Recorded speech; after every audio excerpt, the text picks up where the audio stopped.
தானியேல் 7ஆம் அதிகாரம் 10வது வசனம், வெளிப்படுத்தல் 20ஆம் அதிகாரம் 12வது வசனம். தானியேல் 7ஆம் அதிகாரம் 10வது வசனம் வாசிங்க.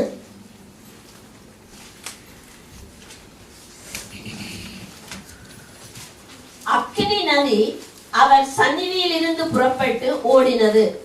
1000 பேர் அவரை சேவித்தார்கள். கோடா கோடி பேர் அவருக்கு முன்பாக நின்றார்கள். இப்ப கவனிங்க, அடுத்த வாசிங்க.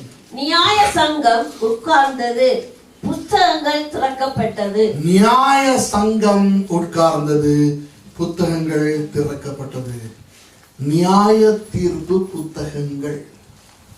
சரியா? இதை இன்னும் அதிகமாக விளங்கிக் கொள்ள வேண்டும் என்றால் வெளிப்படுத்தல் 20வது அதிகாரம் 12வது வசனத்தை வாசிக்க வேண்டும். உலகத்துக்கு ஒரே நியாயாதிபதி தான் உண்டு, அவர் தான் கர்த்தராகிய இயேசு கிறிஸ்து. எல்லாரும் ஒரு நாள் அவருடைய வெள்ளை சிங்காசனத்துக்கு முன்பாக நின்றே ஆக வேண்டும். வாசிங்க. மரித்தோராகிய சிறியோரையும் பெரியோரையும் தேவனுக்கு முன்பாக நிற்க கண்டேன். சிறியோர் பெரியோர் எல்லாம், ஓகேயா? சின்ன பிள்ளைகள் பெரிய பிள்ளைகள் எல்லாம் தேவனுக்கு முன்பாக நிற்க கண்டேன். அப்பொழுது புஸ்தகங்கள் திறக்கப்பட்டன.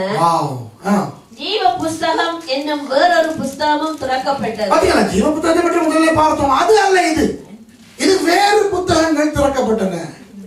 நியாய தீர்ப்பின் புத்தகங்கள். புரியுதா?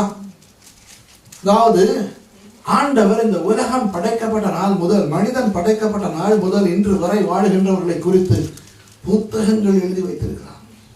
ஒவ்வொருவனை குறித்தும் புத்தகம் உண்டு, ஒவ்வொரு குடும்பத்துக்கும் புத்தகம் உண்டு. சரியா? அந்த புத்தகத்தின்படி ஆண்டவர் நியாயம் தீர்ப்பார். சரியா? இப்போ இந்த வசனத்திலே அந்த புத்தகங்கள் ஜீவ புத்தகம் என்று ஒரு பிரிவு காட்டப்படுகிறது. ஏன் என்று சொல்லுகிறார்? அது ஒரு நல்ல செய்தி. நல்ல செய்தி என்ன தெரியுமா? ஜீவ புத்தகத்திலே பேர் இருந்தால் மற்ற புத்தகங்களிலே இருக்காது. மற்ற புத்தகங்களிலே பேர் இருந்தால் ஜீவ புத்தகத்திலே இருக்காது. இப்ப இன்றைக்கு நிறைய பேருக்கு ஒரு கேள்வி வருகிறது, கிறிஸ்தவர்களுக்கும் நியாய தீர்ப்பு உண்டா என்ற ஒரு கேள்வி. இதனால் நிறைய கிறிஸ்தவர்கள் கொஞ்சம் கலங்கி போயிருக்கிறார்கள். விளங்குதா? இப்ப கிறிஸ்தவர்களுக்கு இருக்கிற ஒரு பயம் என்னன்னு சொல்லட்டுமா?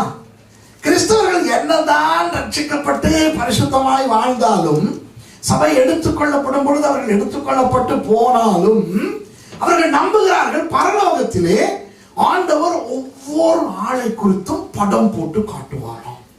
எத்தனை பேர் இதை கேள்விப்பட்டிருக்கீங்க? யாரும் கேள்விப்பட்டது இல்லையா? அதாவது நாங்கள் செய்தது இதெல்லாம் போட்டு காட்டினால் மற்றவர்களுக்கு முன்பாக வெட்கமாக இருக்குமா? சரியா?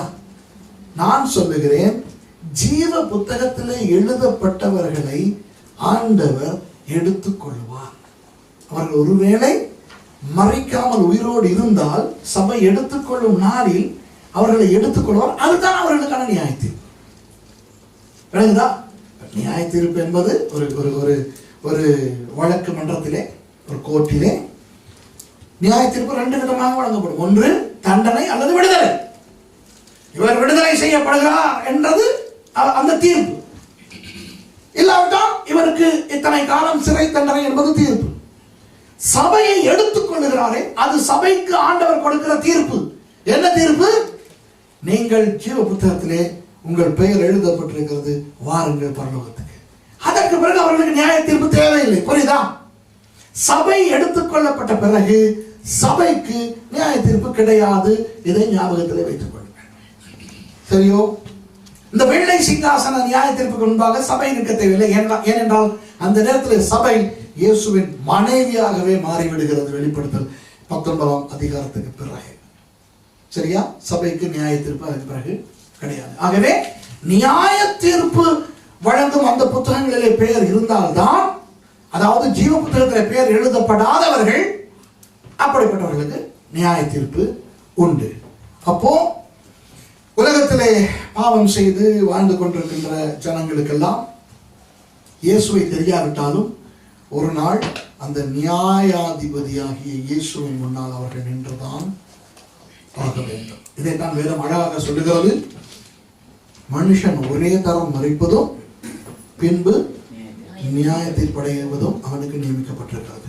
ஏன் அந்த வசனம் வந்தது என்றால், அந்த வசனம் எங்கே இருக்கிறது தெரியுமா? எபிரேயர் புத்தகத்தில் இருக்கிறது.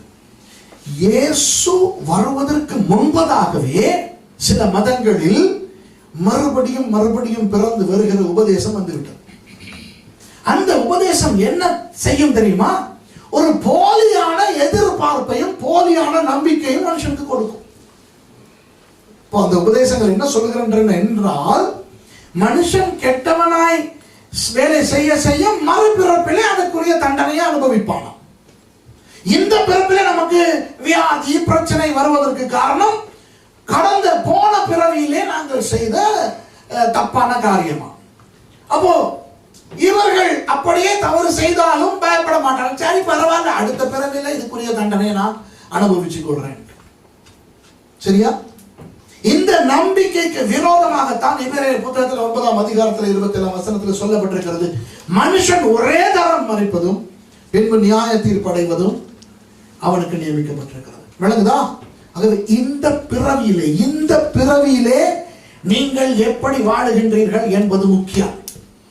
இதுதான் ஒரே சந்தர்ப்பம். சரியா? இப்போதே சந்தர்ப்பம். பிள்ளைகளா இருக்கலாம், நீங்கள் வாலிபர்களா இருக்கலாம், வயோதிபர்களா இருக்கலாம், சுகமா இருக்கலாம், சுகவீனமா இருக்கலாம். இதுதான் சந்தர்ப்பம். சில பேர் நினைக்கிறார்கள் வயது போகட்டும் அப்புறம் தீர்மானிப்போம். அல்ல, கிடையாது. இன்றைக்கு மரணம் யாருக்கு எப்போ எந்த ரூபத்தில் வரும் என்று தெரியாது. ஆகவே மனுஷன் ஒரே தரம் மரிப்பதும், ஒருவேளை மரணம் இன்றைக்கு வந்தால் அதற்கு பின்பு நியாய தீர்ப்பிலே நிற்பது அவனுக்கு நியமிக்கப்பட்டிருக்கிறது. மரித்த கிறிஸ்தவனுடைய ஆத்துமா இயேசு சபையை எடுத்துக்கொள்ளும் பொழுது உயிரடைகிறதே. உயிரடைந்து தெசலோனிக்கேயருக்கு பவுலடியார் சொல்வது போல உயிரோடு இருக்கின்றவர்களோடு கூட பரலோகம் போகிறார்களே, அதுதான் அவர்களுக்கான நியாய தீர்ப்பு. ஒருவேளை ஜீவ புத்தகத்தில் நம்முடைய பெயர் காணப்படாவிட்டால் அப்புறம் நியாய தீர்ப்பு அடைந்து நரகத்துக்கு தான் போக வேண்டி வரும். புரியுதா?